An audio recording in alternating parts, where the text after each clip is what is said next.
This is 6035 Media.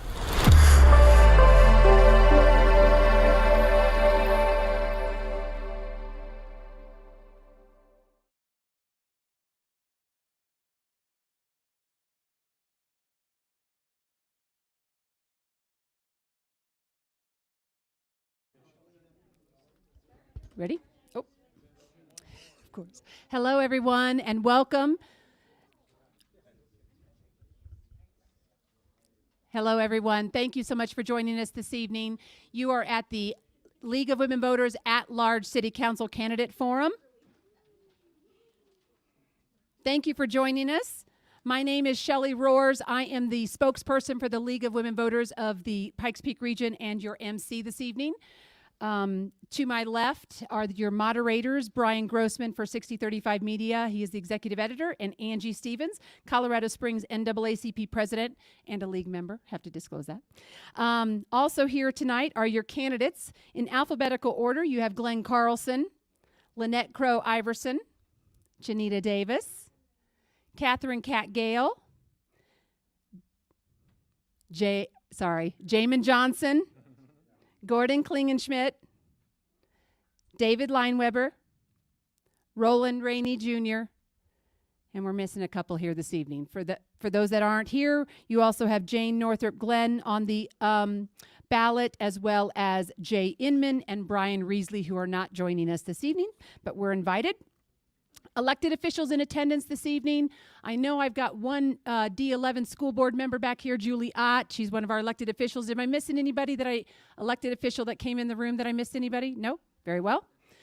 Your timekeeper this evening is Terry. She's around here somewhere. For those of you candidates, she is your guide, right? She will tell you when to move on. So please be aware of your timekeeper. League members, for those of you here in attendance, you have a full house. League members, if you don't want to get up, just raise your card. A league member will come to you. If you need a card or a pencil for a question, again, most of our questions are from your audience, so please make sure you get your questions submitted. Co-sponsors this evening, thank you for those: Black and Latino Leadership Coalition, Citizens Project, Colorado Latinos Vote, KRCC, Latina Equity Foundation, NAACP, and 6035 Media. The video that you're seeing this evening will remain available on the LWVPPR website and 6035 Media Facebook pages and the YouTube channel, so you can access it there. And make sure you, all of the candidates, thank you to those who participated in our podcast, 6035 Media and the League of Women Voters Making Democracy Work interviewed all of the candidates, and they will go and be published tomorrow, so you can check those out live tomorrow. Let's see, format description. All of the candidates, thank you for signing your candidate agreement. This is, they are abiding by our rules as the league, so we appreciate you participating this evening. Again, submit those questions. The league volunteers are here to assist you with that. Housekeeping items. Audience members, we would appreciate you not shouting out or clapping during the forum. It helps things move along, and we will have time for that at the end, so we do appreciate that. Silence your phones for me, if you wouldn't mind putting those on vibrate. And of course, restrooms are literally right behind us in the hall.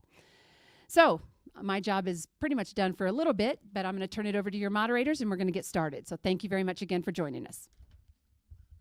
Are we doing a quick intro of ourselves? Yes, or okay, yeah, all right. Yeah, so like Shelley said, my name is Brian Grossman. I'm executive editor of 6035 News magazine. Just really quickly, for those who aren't aware, if you were familiar with the Independent and the Colorado Springs Business Journal, and some of the other publications we did as Colorado Publishing House, those have all been condensed into the new 6035 News magazine. We have some up front if you wanted to grab one on your way out. One quick amendment to what Shelley said, our 6035 Vote podcast is already live. It went up yesterday, so you can get a little head start on some of the candidate interviews that we've done over the past few months. If you go to 6035media.org/election, all of our election content is there, to include 23 candidate interviews with mayoral and city council candidates. So we appreciate your time in doing that, and hopefully you guys check that out. I'll pass it on to Angie. Thank you. Hi, I'm Angela Stevens. I'm the president of the Colorado Springs branch NAACP here. I am the third female president in the 103-year branch of Colorado Springs, so I'm very excited about that. I am honored to be here today with you, and I look forward to this forum. So for those of you who don't know our forum guidelines, the candidates get to speak in alphabetical order first in the order of the ballot. They get a 1-minute introduction. Then the moderators will be able to give them, for the questions, 30 seconds to 1 minute to answer, since there are so many. So because, they're on the hot seat tonight, so know that this is a difficult position we have put them in, so we do greatly appreciate that. Your closing, depending upon time, will be 30 seconds to 1 minute. We will try to give you 1 minute for closing as well, but thank you again for that. Thank you. So now we will start with candidate introductions. You have 1 minute, Mr. Carlson. You can move the whole thing. Just pick up the whole thing, base. the whole darn thing. Yeah, there you go. Good. Yep, there we go. Thanks for having me. My name is Glenn Carlson. I am lucky number 7 on the ballot. I am a Colorado Springs native. I've lived, worked, played, and volunteered here my entire life. I was fortunate enough to receive a full academic scholarship to Colorado College, where I eventually went on to get an economics degree. After that, I commuted to Denver because I just did not want to leave the Springs for almost a decade, and worked for Colorado's largest company, where I was responsible for a global piece of business that was actually larger than our city's budget. And so after that, I met my wife, and then we started our own business, where we have grown into our 10th year and now have 30 employees. And so I see the challenges people face and want to continue to tackle some of our biggest challenges. That thing's heavy. It is heavy. Yeah. Good evening. My name is Lynette Crow-Iverson. Thank you for attending, and thank you for hosting this forum for us. The City Council don't have that many forums, so this is really nice. I have been a resident of Colorado Springs for 30 years. I am a native of Colorado. I was born on the western slope and grew up on the eastern slope. I moved here in the 90s, and my first job was a labor and delivery nurse for 6 years. And after 6 years, I went into business with a physician and owned an occupational medicine clinic for 23 years. So I have grown a business and raised a family in Colorado Springs. And in those 23 years, I've served on many boards and commissions in regards to the city, higher education, Plan COS. I was the board chair for Pikes Peak Workforce Development Board. So I've spent 23 years serving in many capacities of the city, understanding what the needs are as a resident as well as a business owner. So thank you again for having me. It is really heavy. Good evening. Janita Davis. I'm named after my mother. Unfortunately, she did pass last October, but I plan to make her proud. I have lived here since '83. Went to Palmer High School, left, came back in 1992. I have 3 adult children that I raised here in Colorado Springs, 5 grandchildren, and I'm looking forward to them enjoying Colorado Springs as being the #1 place to live. That's what drew me here. And I was encouraged to be involved with the political realm after I volunteered to work on several different leaders' campaign. And I am planning to continue to serve my community just like I have done for over 20 years in this Colorado Springs community.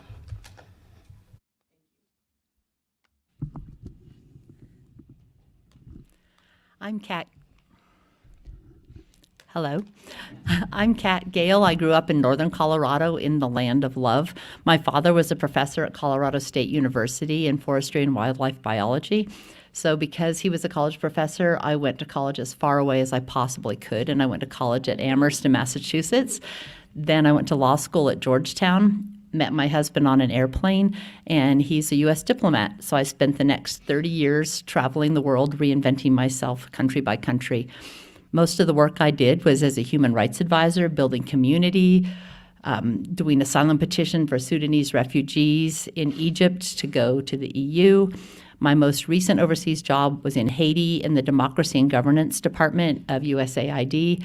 So I've spent my life community building, and I thought it's high time I'd built some community here. So my goal in Colorado Springs is to give power to the people, power to the neighborhoods. Growth is good. We need growth to attract a more diverse workforce, but growth without limits is cancer. So I want to have neighbors have inputs in planning, and I will say goodbye. Hello, my name is Jamin Johnson. I'm a 42-year-old entrepreneur and community. Your mic's off. My mic is off. That's probably for the best. An open mic for me is dangerous. Okay. My name is Jamin Johnson. I'm a 42-year-old entrepreneur and community advocate who has lived in Colorado Springs for the last 23 years, predominantly on Colorado Springs South Side, mostly in District 3. I moved here out of high school, attained my first job, my first apartment. I met my wife. We were married for 18 wonderful years before she passed from cancer. During that time, we were fortunate enough to open some businesses here in town. We held several positions at several companies, and I began becoming very active in local government, especially in city council. I've worked as an advisor to some political action committees, and I have advised legislators both at the city, state, and across the country. So, thank you. And I want to bridge the gap between constituent and council member. Thank you.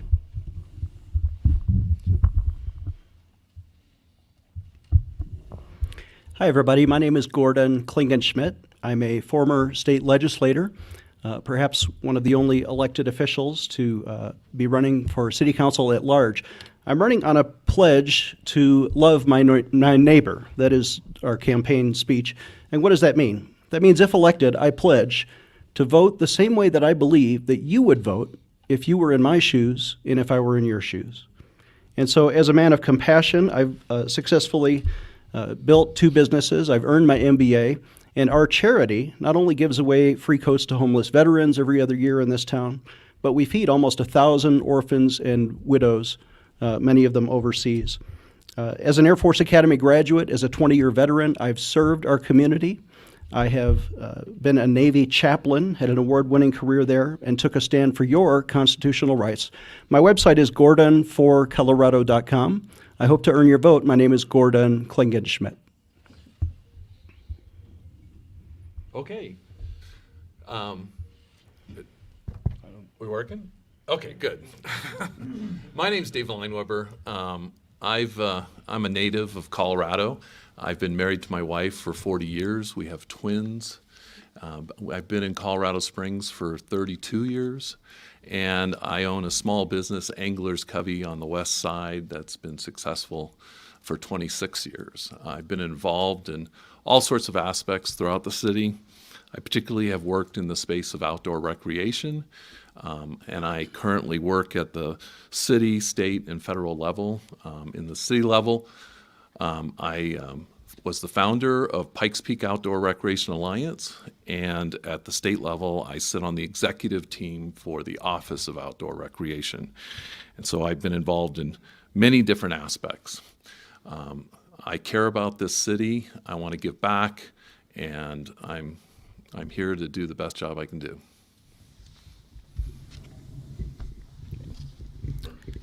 Thank you, and thank you all for being here. I'm Roland Rainey. I was actually born in Louisiana on a small sugarcane plantation on the Bayou region, but for the last 15 years, I've devoted and dedicated my life to Colorado Springs. I'm a retired Air Force Lieutenant Colonel, combat veteran, served in Bagram, Afghanistan. I'm a former adjunct professor at Colorado State University, where I taught globalization and international relations, also a small business owner, and a community leader. I've been on the board of directors for the actual Colorado Springs World Affairs Council, on the board of directors also for the Banning Lewis Academy School Board, and also on the 4th District Judicial Nominating Commission, where we select judges and recommend those to the governor. My biggest thing is safe neighborhoods. So I will tell you that's what you're going to hear from me today. Our city, your future, that's my priority. Thank you. A quick mic adjustment, so we'll just give that a sec.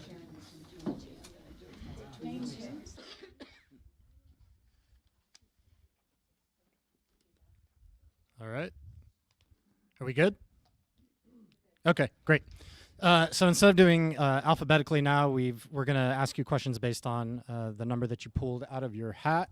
And the first question, before we get started with audience questions, this will be for Roland Rainey. Roland, how do you define smart growth as it pertains to the city? Oh, I'm sorry. And this will be a 1-minute question for everybody. Yeah. Yep. Smart growth. I think one of the things that we've seen with our city is people are attracted to come here. Why not? It's Colorado Springs. People should be attracted to come here. But with that growth, of course, brings about a lot of requirements. Infrastructure, also public safety.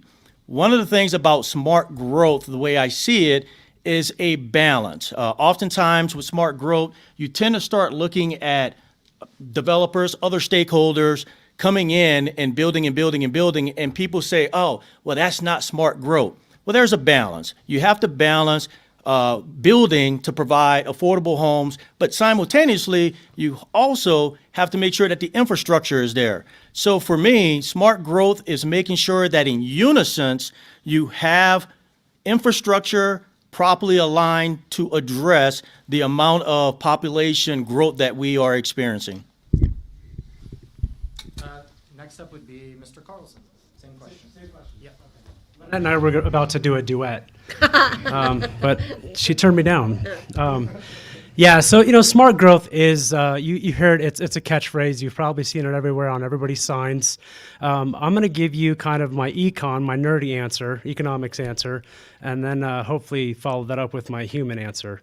I think when growth is modest and logical, I think most of us can manage it. We can handle it. We see it. We absorb it. We can adjust to it.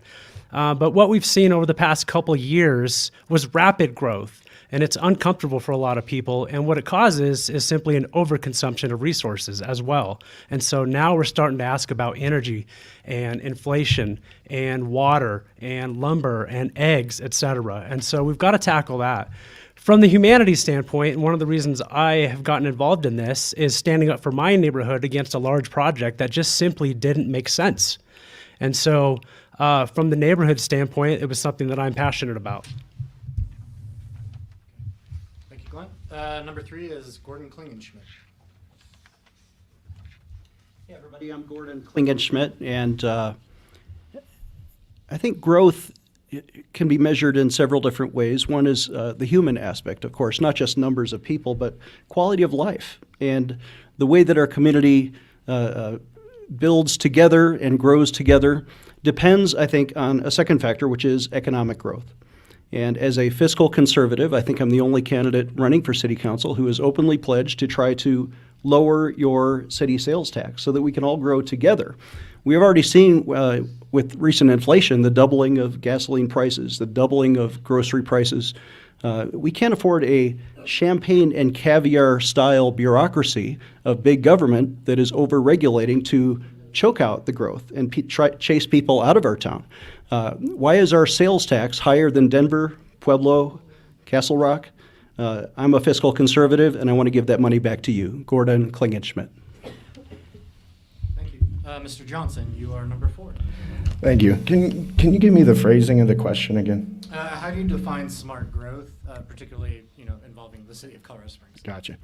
I think smart growth is balanced growth. I think that we need to start metering. I think we need to rein in sprawl by metering our annexations against our infill and restoration projects. I think we have a lot of good bones here. We have infrastructure and utility hookups that are in need of revitalization. And we need to start focusing on freshening, and with an emphasis on historic preservation, we need to start working on revitalizing some of our neighborhoods and slowing the sprawl. I think that if we make consideration for annexation contingent on applying for one of these approved infill projects, that would be one of the best ways of slowing the rapid growth and making it more sustainable and with everyone in mind. So, Kat Gale, you're number 5.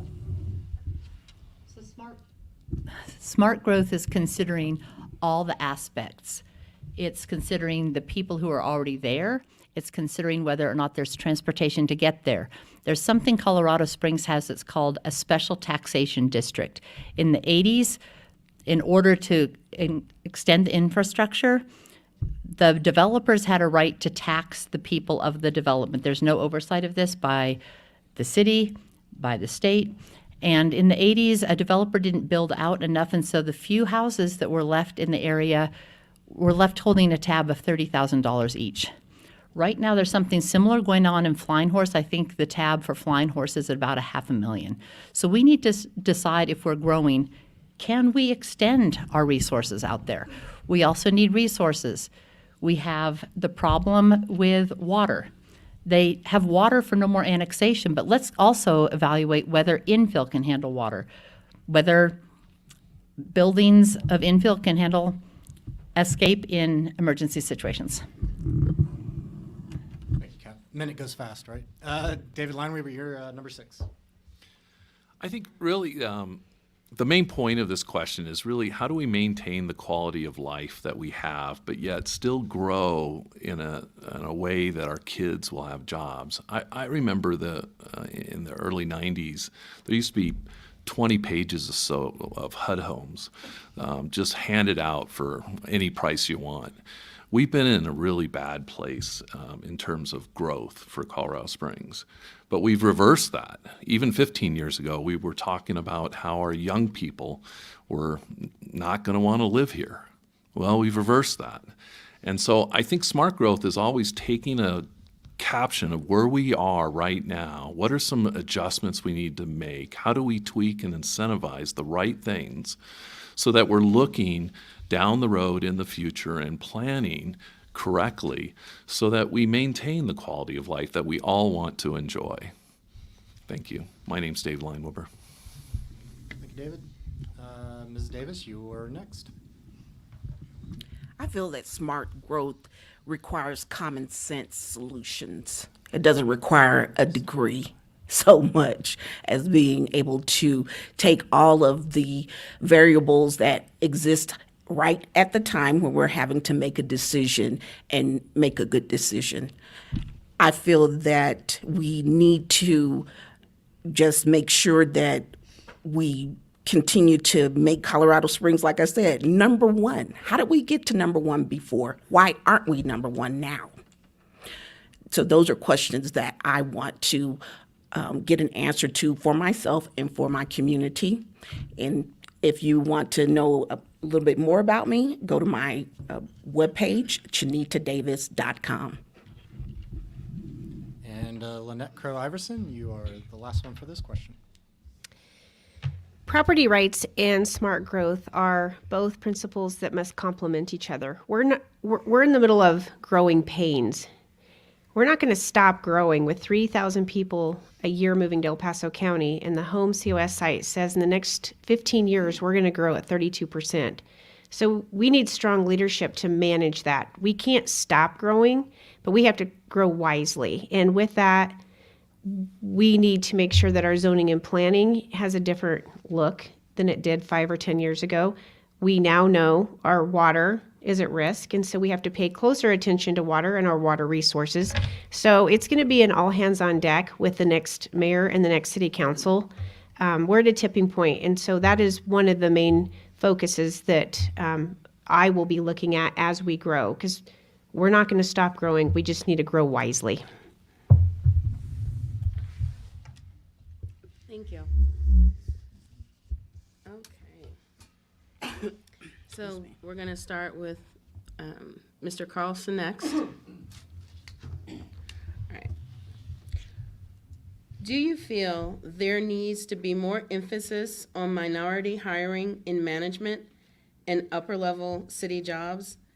As a follow-up question, what are your plans for minority hiring overall in the next 2 years? How long do they have to answer?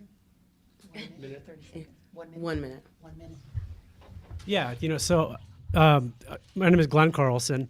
I was lucky enough to grow up in southern Colorado Springs and went to a very diverse high school and worked at very diverse jobs.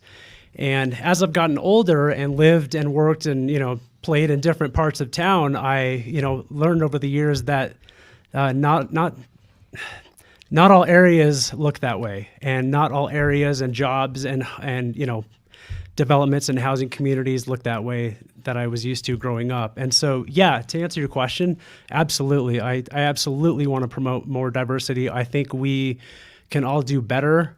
I think the rising tide lifts all boats. We are more diverse, and when we welcome people from all different backgrounds, whether that's race, sex, income, etc. And so the short answer is yes. Thank you. Mr. Klingenschmidt? Thank you, Angie. Is my mic on? Thank you, Angie. And that's a great question. Everything I learned about equal opportunity, I learned during my 20 years in the military. And in that environment, there was zero tolerance for racism or discrimination. And, I have obeyed black commanders. I've hired black sergeants. I have worked closely alongside of people of all different religions, all different creeds, all different beliefs. As a Navy chaplain, I defended those people. And I defended the little guy when they were mistreated by those in power. I believe in the principles that Dr. Martin Luther King espoused, and that is we should treat people according to the content of their character and not the color of their skin. So I would support equality in hiring according to the most qualified person for the job and not any other standard. My name is Gordon Klingenschmidt. Johnson's next. Yes, Jamin Johnson, thank you. Well, if you follow my public record, if you go to my website, you'll see that diversity is actually one of the biggest things that I'm aiming to accomplish with my time on City Council. It is my firm belief that with diversity, you get more vantage points. Our problems are multifaceted. When you have more vantage points, you can come up with more comprehensive solutions. I believe that the purpose and purview of council is to be reflective of the general body, to be able to make decisions with empathy, with them in mind, and be able to determine the ramifications and the implications that it would have in people's lives.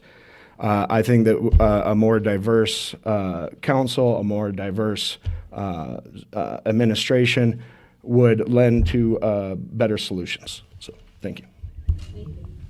Gail's next. Kat Gale, candidate number 4 on 4-4.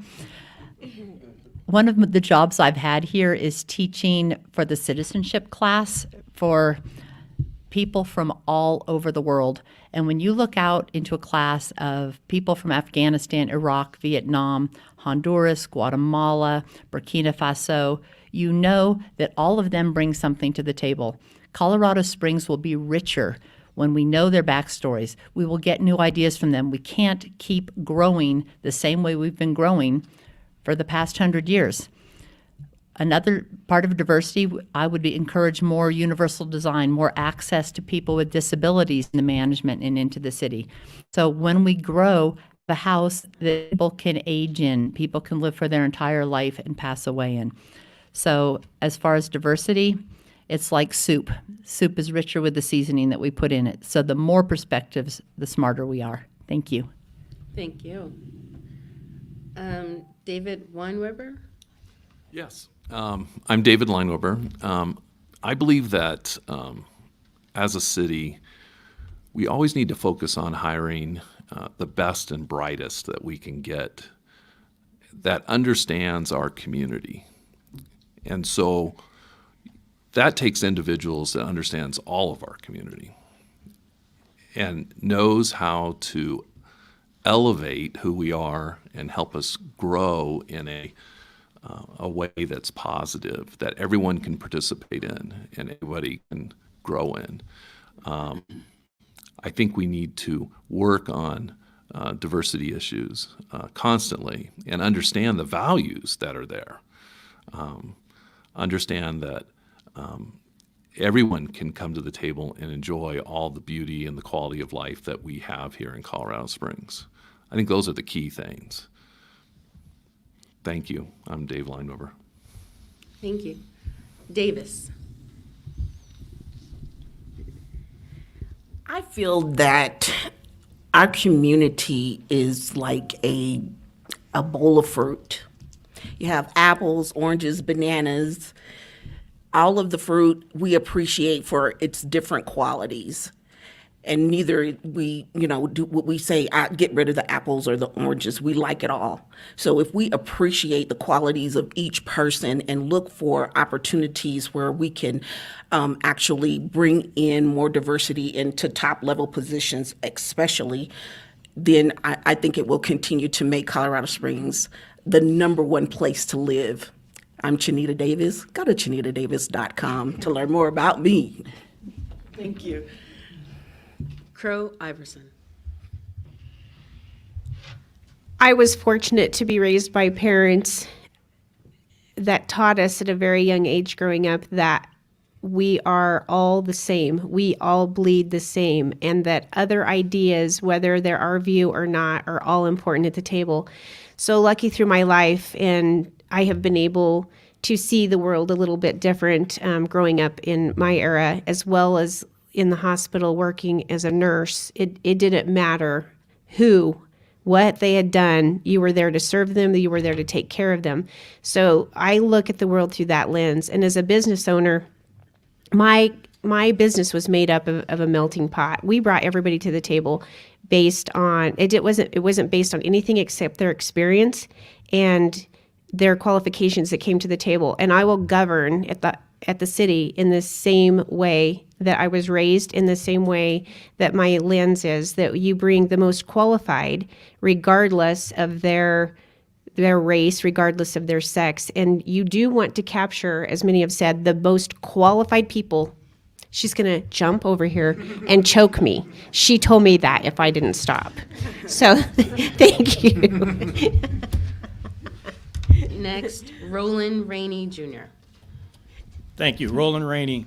So minority hiring. The one thing I would start off with is promoting diversity. It actually allows a variation of perspectives, right?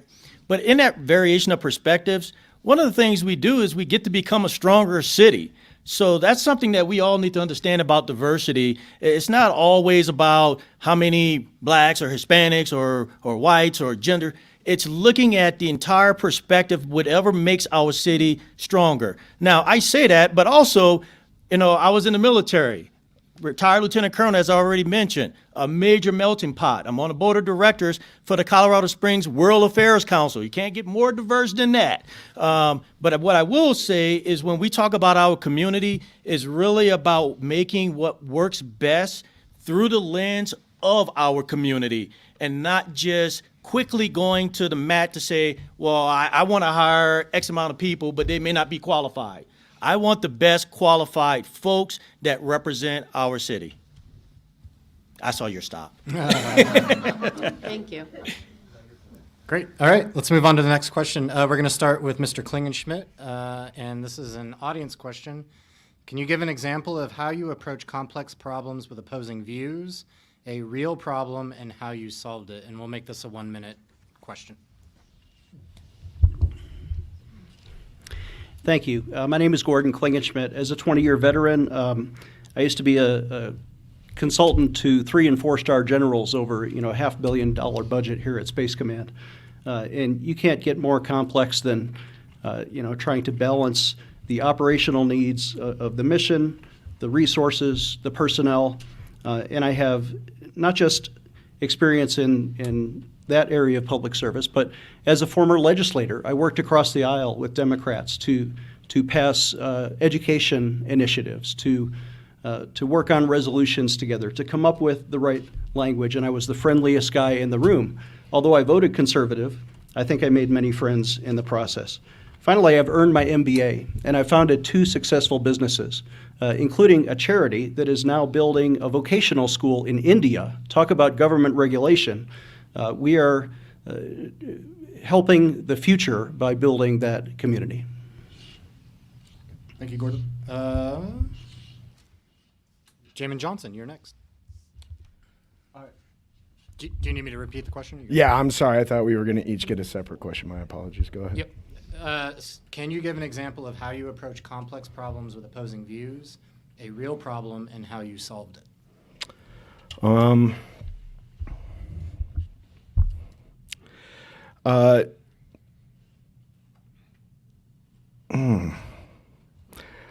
I mean, what I can tell you, citing in a specific example would be difficult at this time. What I can tell you is I've been able to approach complex situations with opposing views very amicably in the past. One recent example I might be able to cite is during an interview, I was asked what I would do in a certain situation. The person told me that my answer was very political in their opinion, that it was a standard political answer. They were very irate when they said this, but everyone in the room seemed impressed with my reaction.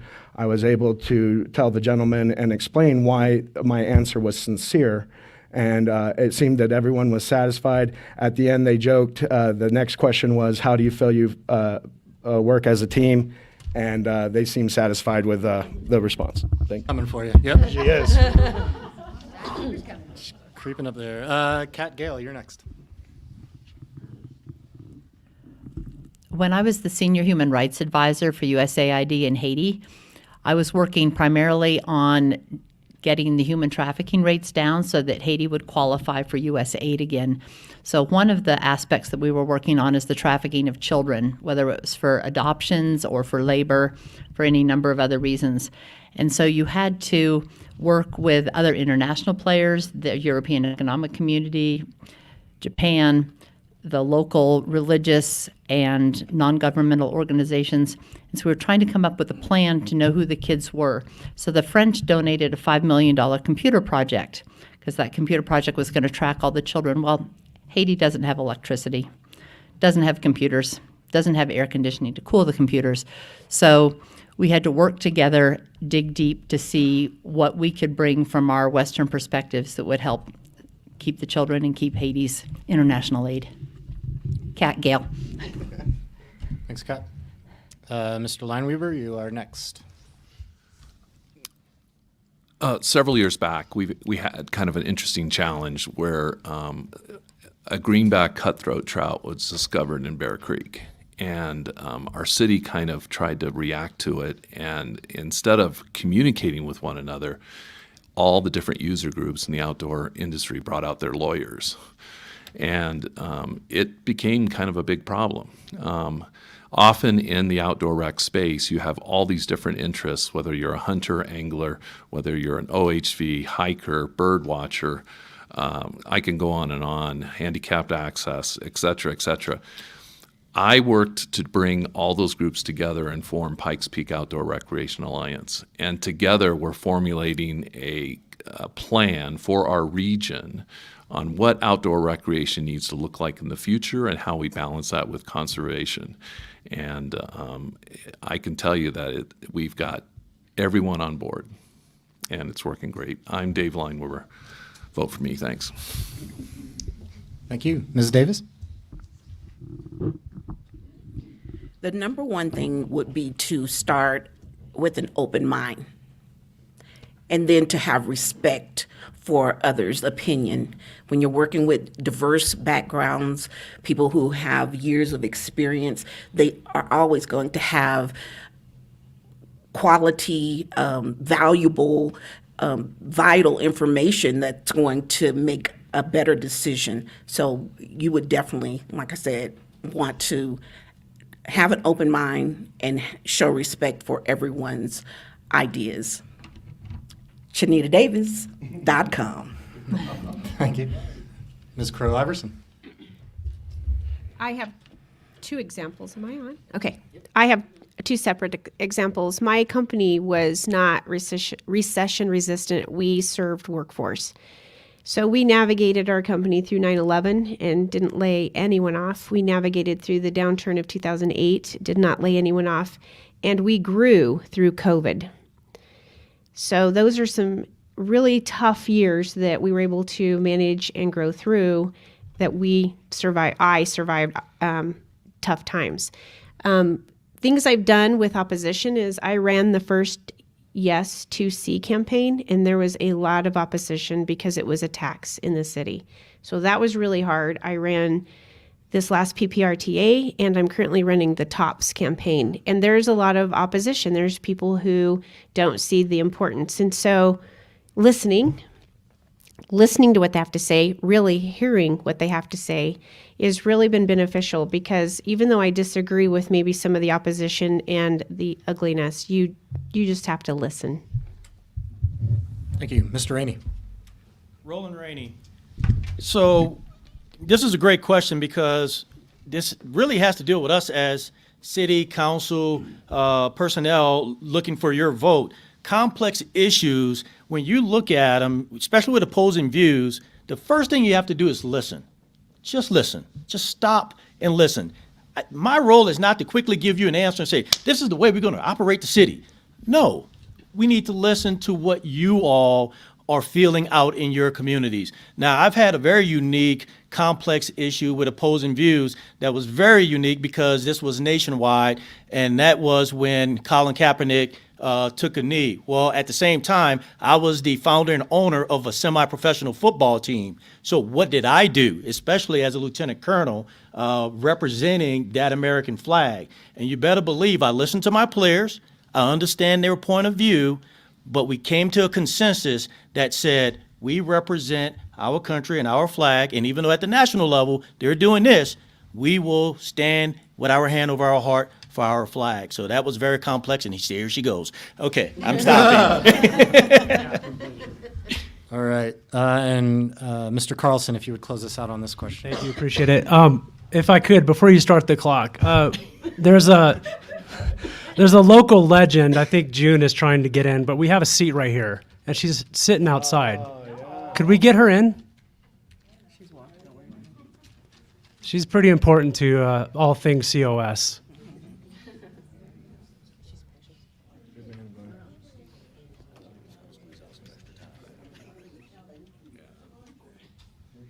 Thank you, sir. I appreciate that. There's another seat here if you like it. There's 2 seats now. Dude, look at these gentlemen. Man. All right. Thanks, guys. I appreciate that. That's awesome. See, that's exactly why I love COS right there. All right. You can start the clock now. What were we talking about? No, I'm just kidding. No, my name is Glenn Carlson. Again, number 7 on the ballot. 2 things really come to mind here. It's one thing to be a business owner, but it's another thing to have a large staff. And so we've got about 30 employees now, some motivated by money, some motivated by title, some have recently started families, some are buying their first house. So you've got to deal with all these different, it's a large pinball machine, and your goal is to, just try to keep the chaos at a minimum. And so, you deal with conflict, and you really just try to consensus build, really understand people, what their motives are, what viewpoint they're coming at you from, and really just consensus build and listen. And that's the first step. I probably don't have enough time to elaborate on my second point, but thanks anyways. Thank you. All right, thank you. So this is another audience question, and we will start with Mr. Jamin Johnson. What is your favorite open space in Colorado Springs, and how do you support its future? 1 minute. Well, my favorite current open space would be Helen Hunt Falls. It's near my house, and I go there frequently to go on walks and hikes. Prior to that, my favorite open space was Strawberry Fields. I think that a lot of the people in the community were upset about the Broadmoor's acquisition of Strawberry Fields and the city selling one of our legacy parks to a private entity.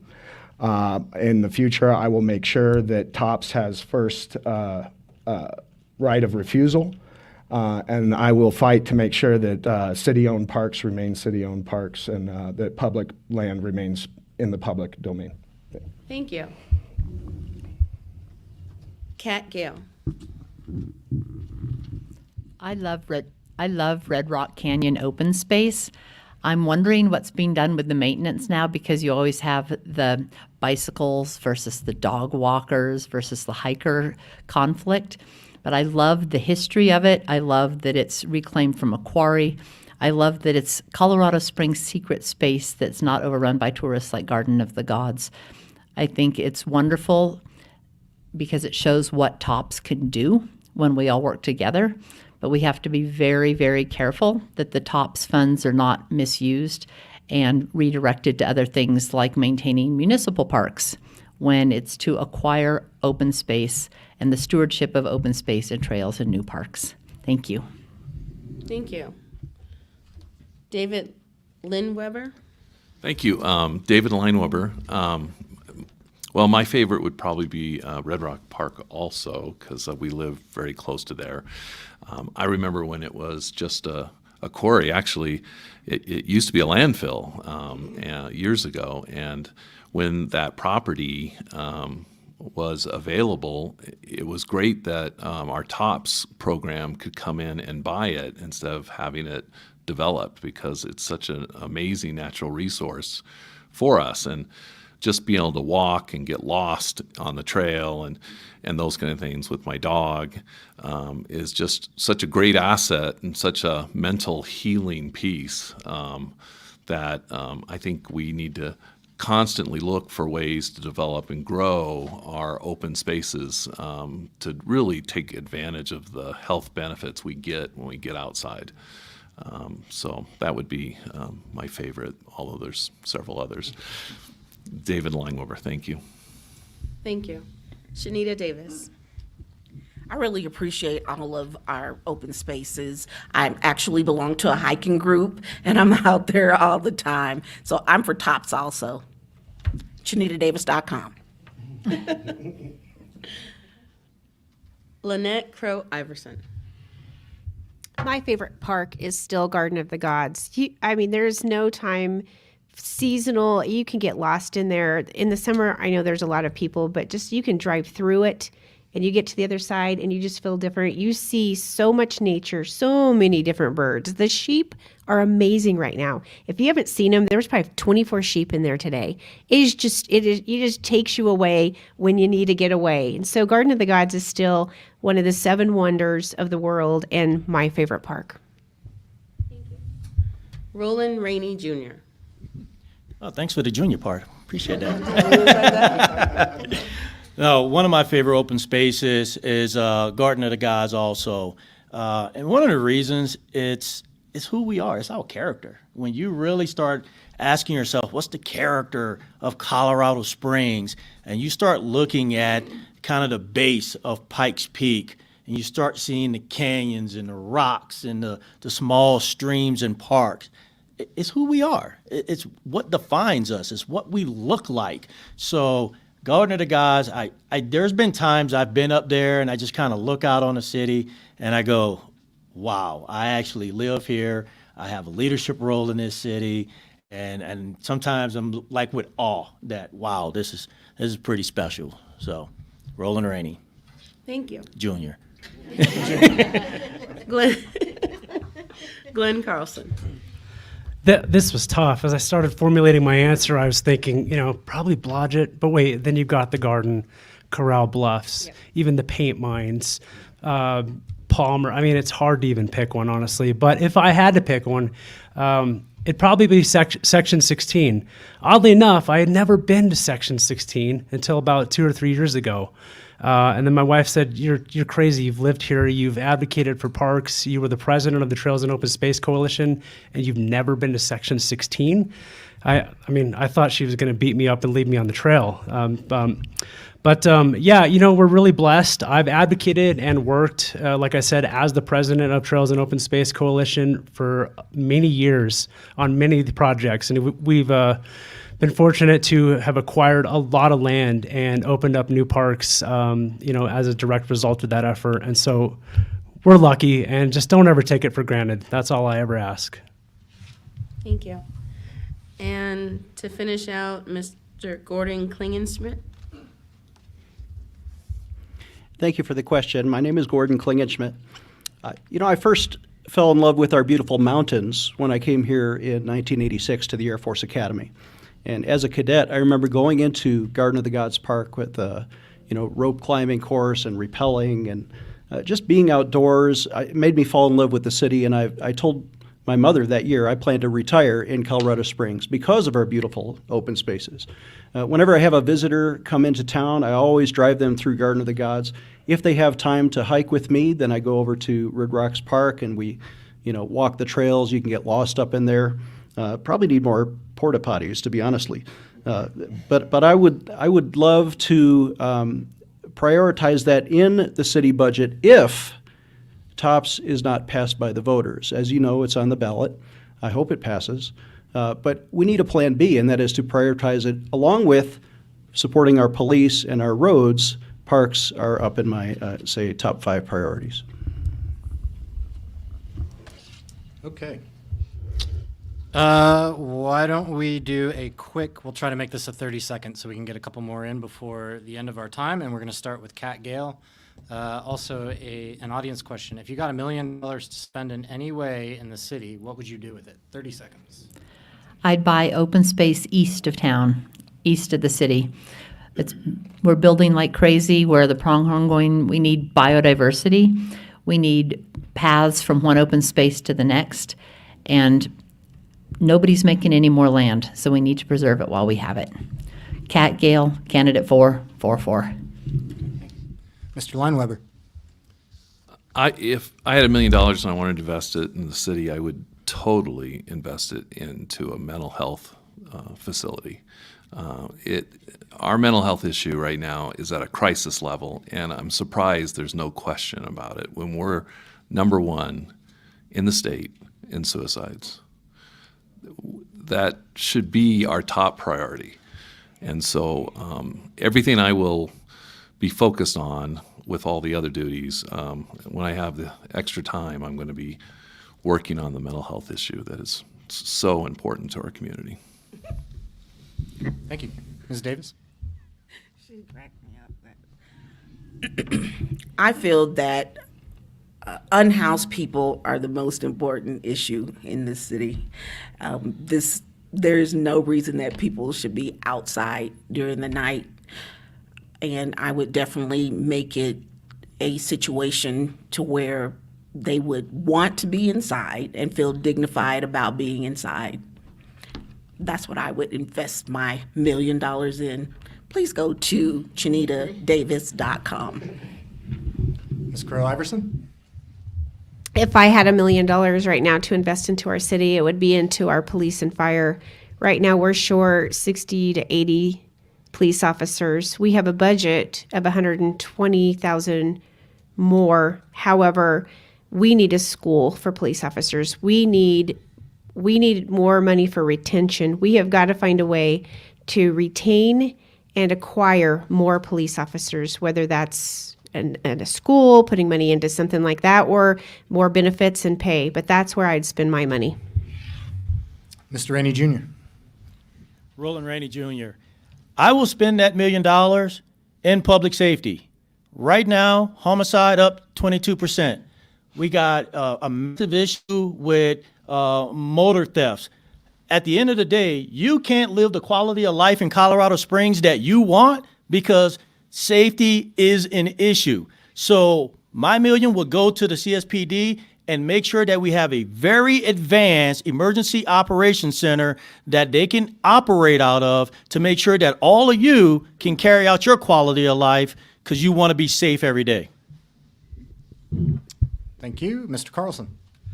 Thank you. I'm going to cheat a little bit on this answer. Glenn Carlson, I would probably take half of it and do my best to preserve some of our outdoor spaces as best as possible. And then as a frequent donor and somebody that's been involved in the community with a lot of nonprofits over the years that I've lived here, I would probably split the rest up among them and let them do their great work. I'm going to give a shout out to some of these right now because I have the time so far. But, you know, the Humane Society, we're big dog lovers, Rocky Mountain Field Institute, Trails and Open Space Coalition, Adopt a Village. You got one without being choked. All right. Mr. Klingenschmidt. Thank you. When I announced, I said our top 3 priorities for my campaign would be, number 1, to support our first responders, hire more police, support our firemen and EMTs. Number 2 is roads and infrastructure, so our city can grow together. But number 3, if the $1 million is after we've already spent our budget, you've got to give it back to the taxpayers. I'm a strong advocate for Tabor rights, and if the taxpayers don't vote to spend that extra money, then they deserve it in a refund. My name is Gordon Klingenschmidt. Okay. And Mr. Johnson, if you would close this question out. 30 seconds. Sure. First, is this on? Okay. First, I commend Carlson with his Oprah-style approach. You get some money, you get some money. I like that. But since Mr. Lineweber correctly addressed our need for mental health and the fact that it encompasses so much of what else the candidates were discussing, if I had $1 million earmarked towards any community project I want, I would do emergency medical and community health facilities on Colorado Springs southeast side, which is notoriously underserved when it comes to that. So throw it at me next time. Sorry. Oh, we did 30. No, one more question. And then One we'll more close it. question? Yep. That's the same thing. How long do we have? 30-second one. This one for 30 seconds, and then you can do one more. Okay. This is a 30-second question. Who did we start with last time? You're going to be on Mr. Lineweber is starting this one. Okay. In 30 seconds or less, how do you plan to involve residents in your decision-making? Well, I think, hi, my name's Dave Lineweber. I think you have to look at each group or each segment of our community and find the right way to kind of get their input.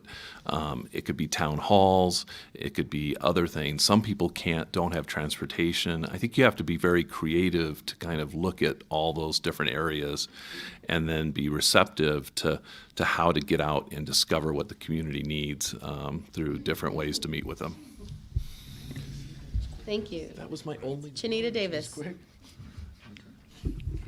I involve myself in the community every day.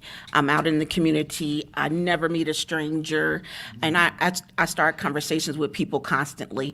So I will continue that same behavior about any issue that it's come before me. I'll continue to have a conversation at the grocery store, at the post office, when I walk down the street. ChinitaDavis.com. Thank you.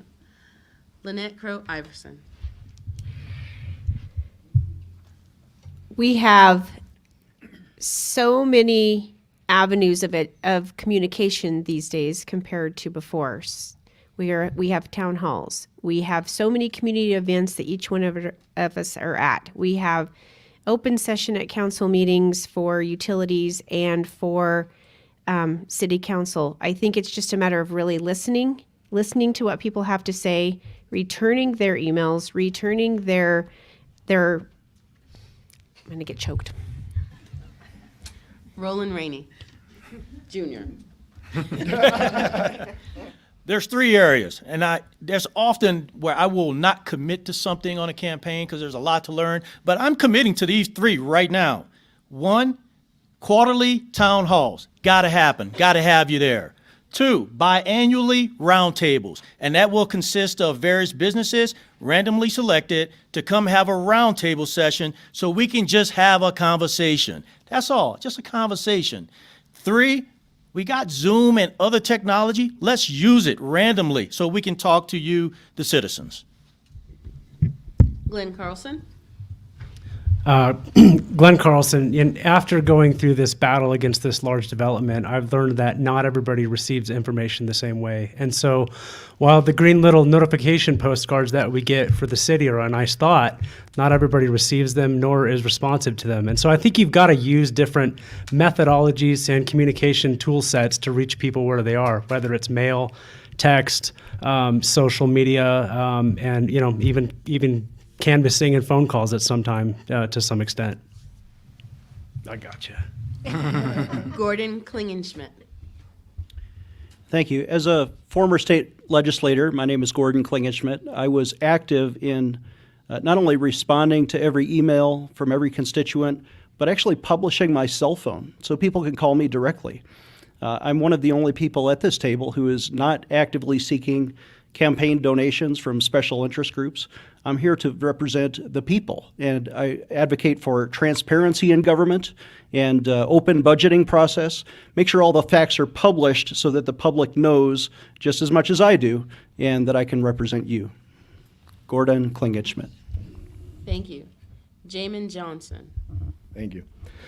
I like to view the question as how the public would utilize me in their decision making, but I've always felt, I've long held that it's the best practice to engage the community you're looking to address, whether it's diversity, whether it's emergency evacuation, whether it's homelessness. You have to incorporate the very people you're looking to address, and you have to listen to them. And I do agree that we need to incorporate current technology so that we can better engage the community. Thank you. Thank you. And to close out the question, Kat Gale. Kat Gale, my number one priority is giving voices to the people in all of these development decisions. Glenn's speaking about what's happening on the west side with 2424. On the north side, we have an amphitheater that all of the residents in the surrounding areas were against. It passed anyway. Then you look down South Mill Street by the Drake Power Plant. People are desperate to protect the character of their neighborhood. People have lived there for generations. I would have town halls. I will have office hours. I would reverse retool COS where they're not letting people have access to planning meetings. Thank you. All right. I'm told we have time for one more question before we do closing remarks. Let's do 1 minute, and Ms. Davis, you'll start this one. How do you propose to address the city's homelessness crisis? Well, I did mention that I would spend my $1 million on the unhoused. But I do feel like what would really be valuable would be to have an actual database. There's only a little over 1,000 people who are considered unhoused. And if we had their information, their background, where they're from, who their family members are, we could help them to be able to get back into having a more healthy lifestyle. If we had more information, a database, we could even pair them up with charitable organizations who would be willing to basically sponsor them. Kind of like if an illegal alien decides that they want to come to the United States of America, they have to have a sponsor. So I feel that each unhoused person, if they had a sponsor that could ease them back into living indoors, because I know a lot of people just, they're out of the habit of living indoors. It would really help the situation, or actually solve it. All right, thank you. That's my. Ms. Crow Iverson, 1 minute. Can you ask it again? Yep, if elected, how would you address the homelessness crisis? Homelessness is going to take an all hands on deck between the city and the organizations that are leading the effort to relieve this issue. It isn't the government's job to stop homelessness. It is our job to create an ecosystem and come alongside the organizations that do it best, and the organizations that do that day in and day out, and that are working on specifically that topic.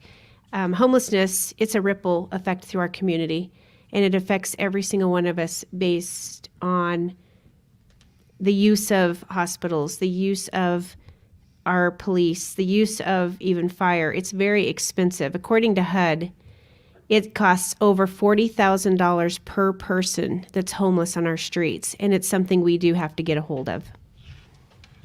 Thank you. Mr. Rainey Jr. So the first thing about our homelessness issue here is for us to really understand who issue is it? Is it CSPD's issue or is it our issue as a community? And I will tell you, I'm an advocate of it's a community issue. We cannot continue to put the pressure on CSPD to eradicate homelessness. That is not their job, Jar, on our behalf. That's a community thing. So I can tell you within the first year, one of the things I would do is put together with my constituents, put together a city task force that is encompassing of many different entities, nonprofits, multiple missions and shelters, and also community leaders and community volunteers. Get together, have a task force so we can collectively look at issues from around the nation, around the globe, things that maybe we can look at and take pointers from. London has a great program called London for Buses. It's very unique and something that maybe we can take some tips from. So this is a community issue, not a CSPD issue. Thank you. Mr. Carlson. Thank you. Glenn Carlson. You know, I think we're guilty of trying to say, I have a fix for that. And the reality is that homelessness is a multifaceted issue. And I kind of put it in three buckets.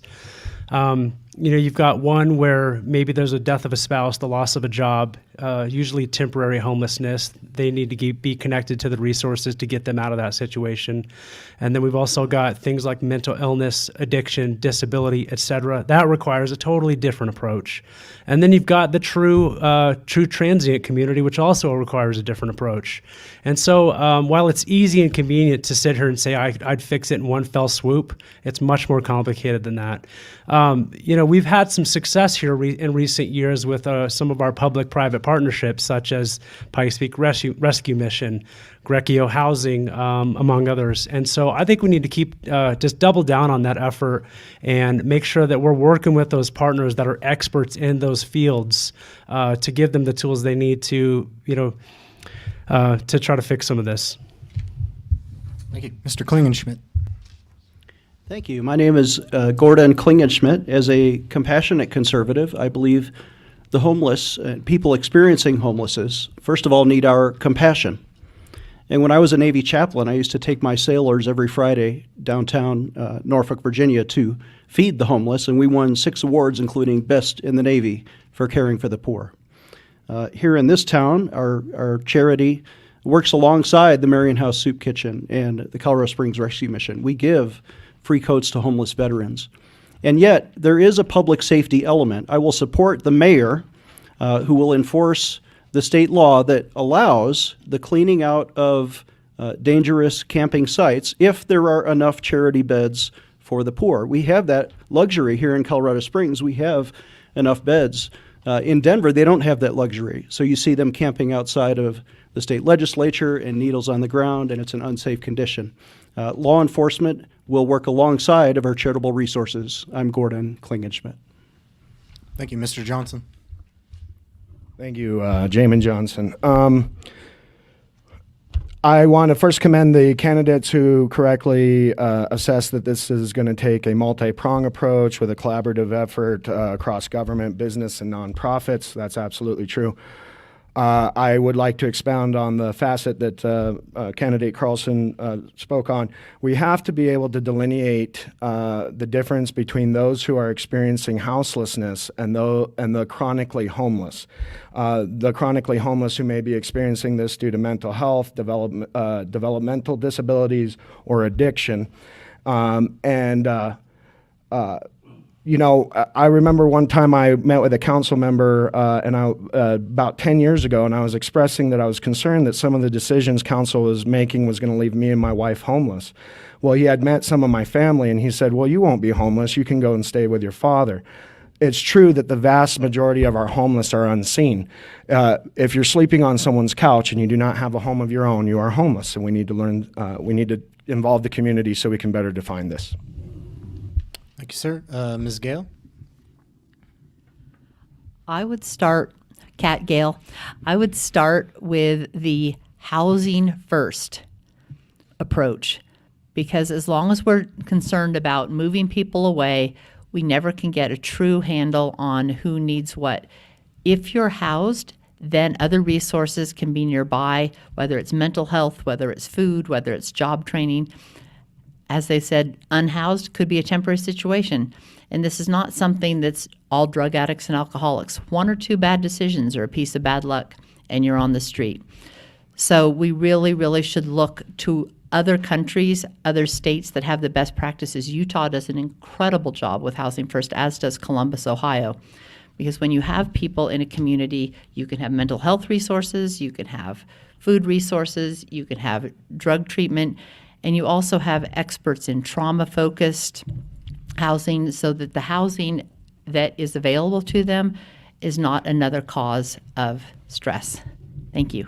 Kat Gale. And Mr. Lineweber, you're last. So as a community, my name's Dave Lineweber.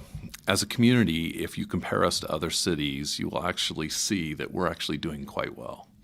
Our leadership has done a very good job facing the fact that this is a national issue. My business is right on Fountain Creek, and I have a personal experience of working with the homeless there and dealing with them on a regular basis, from gunfights to fires to ongoing. And I can tell you firsthand that the issue is mental health and drugs. That's the part of homelessness that we see. And right now, we don't have any good way to take care of people. If you do not have insurance, our mental health facility is the county jail. The county jail is where they go. And then when it's full, they just release them. They can't do anything else. So we haven't really taken care of that problem with mental health. That's the issue, mental health. My name's Dave Lineweber. Thank you. Thank you. Okay, so now we will do closing remarks. They get a minute? Yep. Okay. And we will start with Mr. Rainey, Ronald Rainey. 1 minute. Yeah, and Junior. Okay. Thank you very much. Once again, Roland Rainey Jr., I'm one of those individuals who love to look at complex problems and bring about very simple solutions. I think I have the experience, well over 30 years of leading large and small organizations. Also, my current involvement here in the city, from the World Affairs Council to school board to the judicial side of the house, definitely shows my commitment to this city. I believe this city should be creating the environment for everyone to thrive, so you can build families here, so you can invest here, so you can actually see a promise of living here for years on end until your elder ages. So when I see Colorado Springs, I want you all to think, our city, your future, my priority. RolandRainey.com. Thank you. Mr. David Lineweber. I thought we were going to stay in the same order. Oh, I get it now. Okay. Sorry, you just surprised me a little bit there. All right. Well, my name's David Lineweber, and I've been in this community a long time, and I love this community. I have given back because this community has given me so much. We were able to invest and start a small, tiny, small business and grow it, and now we have 18 employees and upwards of 30 guides that we support in our fly fishing industry. That took a lot of effort and time to kind of do that. I've brought together the community through the Pikes Peak Outdoor Recreation Alliance, and I've demonstrated that collaboration is really the key to how I like to come and take on problems. I want to be your vote for this election because I want to really give back in a way that is meaningful to our city. I think we're in a pivotal time right now, and we've got some amazing things going on.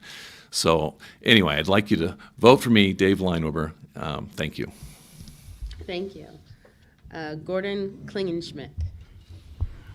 Thank you, everybody. Thanks to the League of Women Voters and Sixty35 and the NAACP for facilitating this event. My name is Gordon Klingenschmidt. I'm running for city council at large on a pledge to love your neighbor, which means, again, I pledge, if elected, to vote the same way that I believe you would vote if you were in my shoes and if I were in your shoes. And that means a lot of things to a lot of people, but I have the experience as a former legislator of being a fiscal conservative.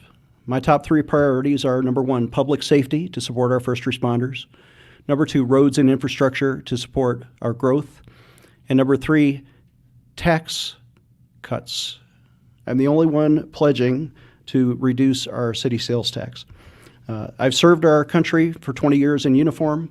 I've earned my MBA, founded 2 successful businesses. I've led a national charity that helps feed the poor. As a compassionate conservative, I ask for your vote. My website is gordonforcolorado.com. My name is Gordon Klingenschmidt. Thank you. Jamin Johnson. Thank you. My name is Jamin Johnson. First, I would want to start by also thanking the League of Women Voters and KRCC for hosting this forum and their dedication to promoting education and civic engagement, and we thank you for that. I'd also like to say that I'm thrilled at the diverse and talented group of candidates running for office this year. And if I had one message for the public, I would say, if this was your future dais right here, we would be in really good shape, guys. This is you're looking at a really good group of candidates. Unfortunately, there are only 3 at-large positions, so you have to weigh these candidates against the open positions and who's already on the dais. And there is a chance that we could have more of the same, or there's a chance for real change, real new vantage points, and bringing real freshness to the dais. And I hope you seize this opportunity as the public and as the citizens to take your dais and make it what you would like it to be. Thank you. Kat Gale.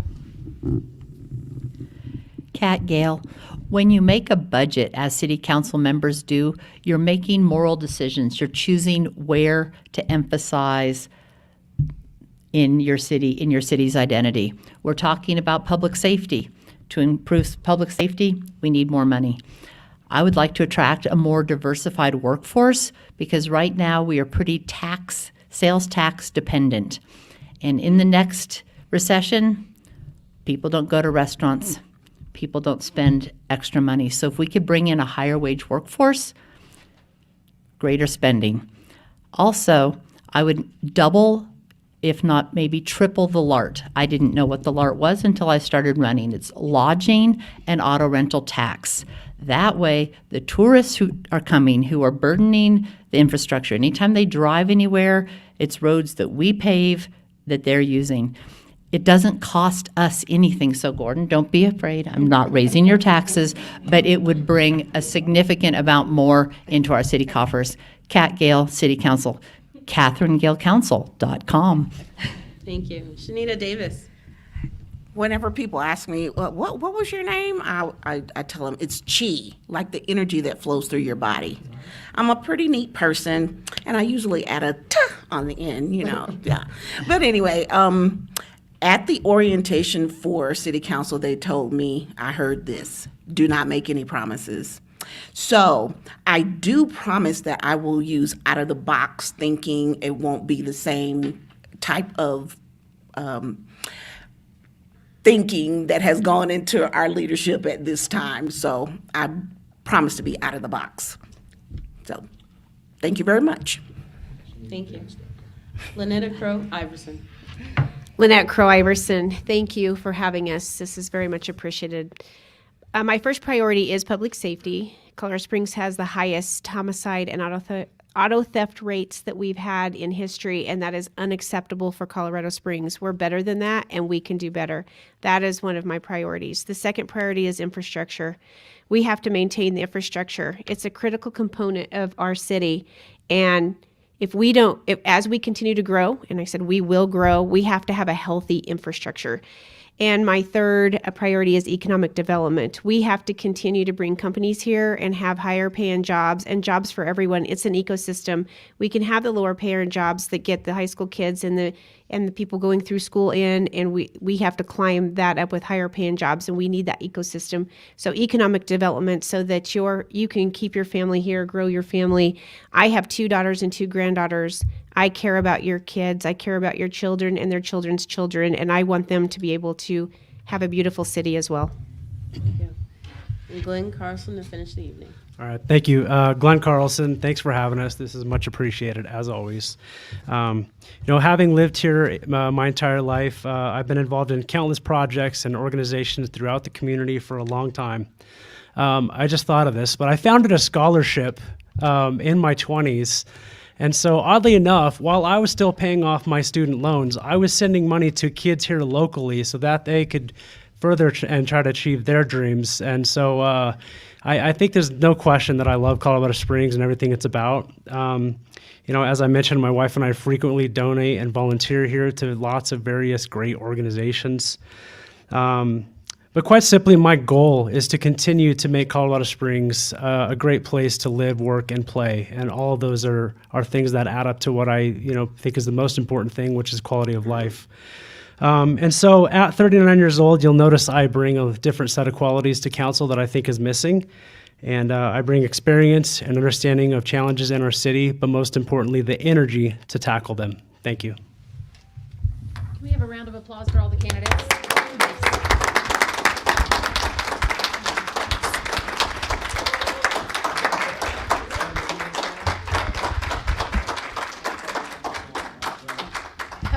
Thank you. Thanks, everybody. All right, so we're going to do a real quick close just to kind of tell you thank you to the candidates again. We put you on the hot seat. It's an impressive night that you've done. And you've got one more for us, right? Remember, you have another forum on March 21st. Your location is Sand Creek High School. So for us as the league, you also have a couple mayoral forums next week. You have one Monday at Library 21C, one on Saturday the 18th at Hillside Community Center. Whoop, whoop. Our topic for that, I know, thank you for that. Our topic, and that one is actually going to be water, environment, and transportation. So if you included a one of those types of questions, like transportation, because I know there were a couple, those will be asked at that forum in particular for the mayor's race. I know we may get it for next time as well. But vote 411 for you candidates. If you didn't fill out that survey for the league, please make sure you fill that out. That goes live next week, right? Ballots are mailed on tomorrow. And Citizens Project survey as well. Thank you. So you should have a couple of surveys in there. If you wouldn't mind filling those out, we would greatly appreciate that. And as voters, right, Vote 411 is your portal for answers to any questions that you have of these candidates. Hopefully it's the ones that you're wanting. But and that goes live mid-March, next week sometime, I believe. So again, candidates and voters, I am going to ask you as voters, right? You're here for a reason. You are an active and engaged and informed citizen, right? So we are going to specifically ask you, make sure you're talking about getting out the vote with your neighbors and people that you work with and people that are just on the street. I don't care. I do it. I ask my waitress, are you a registered voter? Are you voting? So please do that. And if you're doing that, you should really be a league member, just an FYI, but I'm just saying, because we are a member organization. What else? Thank you to our moderators. You guys did great this evening. Appreciate you and all of our co-sponsors, right? Round of applause for our moderators. Whoop, whoop. And all of those co-sponsors, we've got NAACP, Citizens Project, Black and Latino Leadership Coalition, Latina Equity Foundation, KRCC, 6035 Media, and of course, Studio 809 Podcast. Thank you, Dave, for being all of our technical, and you're awesome as well. Our cameraman, Nick. Thank you, Nick. Appreciate you. All right. Anything else I forgot, league members? Am I missing anything? There we go. I'm pretty sure everybody in this room, but if you're talking to people as well, right, and they don't know, so they don't get that thing afterwards, right? Liz is exactly right. Tell them to sign your ballot just like you sign your driver's license. Yes, sir. I don't think it's on. Sorry. So several of the candidates in in an attempt to be transparent and to be open communication lines with the citizens, have done a unified email address. More candidates to join, I hope. But you can, if you had questions for the candidates that you saw here tonight, a lot of them can be reached at allcandidates2023@gmail.com. And also an open invitation to the remaining candidates if they would like to join in on that as well. I was going to say, we still have a few minutes. Please stop and ask your candidates if your question was not answered. Please stay for a few more minutes as we clean up the room. You're welcome to chat right in that lobby and enjoy. Again, thank you all for attending. Thank you so much for your participation in voting. This is 6035 Media.